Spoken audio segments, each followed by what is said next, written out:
કંડલા અને તુણા બંદર ખાતે 2500 જેટલા ટ્રકના પૈણાઓ થંભી ગયા. કસ્ટમ હાઉસ એજન્સી CHA દ્વારા ટ્રાન્સપોર્ટરો પાસેથી લેવામાં આવતી રોકડ ઉઘરાણી બંધ નહીં થાય ત્યાં સુધી હડતાલ ચાલુ રાખવાની આજે જાહેરાત કરવામાં આવી છે.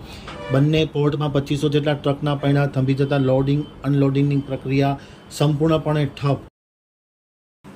હવે જોઈએ ગાંધીધામ આમતક ન્યૂઝ બ્યુરોમાંથી ભારતી માખી જાણીનો એક વિસ્તૃત અહેવાલ. કચ્છમાં 2500થી વધુ વાહનોના પૈણા થંભી ગયા છે.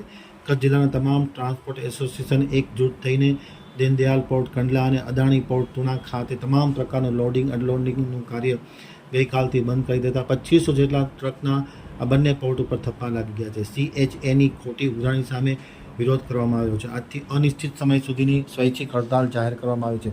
જ્યાં સુધી કસ્ટમ હાઉસ એજન્ટ CHA દ્વારા ટ્રાન્સપોર્ટરો પાસેથી લેવામાં આવતી રોકડ ઉઘરાણી બંધ નહીં થાય ત્યાં સુધી હડતાલ ચાલુ રાખવાની એસોસિએશન દ્વારા જાહેરાત કરવામાં આવી છે. સવારથી શરૂ કરાયેલી હડતાલથી અંદાજે 2500 જેટલા ટ્રક ટ્રેલર અને ડમ્પરોના પૈણા થંભી ગયા છે. હડતાલના કારણે બંને પોર્ટ પરની લોડિંગ અનલોડિંગની પ્રક્રિયા પર મોટી અસર પડી રહી છે. હડતાલમાં ડમ્પર એસોસિએશન સાથે Kutch district dumper welfare association, new GGTA, Rajasthan welfare association, Ratnal association, local body association અને અન્ય પોર્ટ સંબંધિત તમામ સંગઠનો આજે એકજૂટ થયા છે અને જે બંને પોર્ટની જે જોહુકમી છે તેની સામે હડતાલ અનિશ્ચિત મુદતની જાહેર કરવામાં આવી છે અને આજે વ્યાપક પ્રમાણમાં તેના ઉગ્ર પડઘા જોવા મળી રહ્યા છે.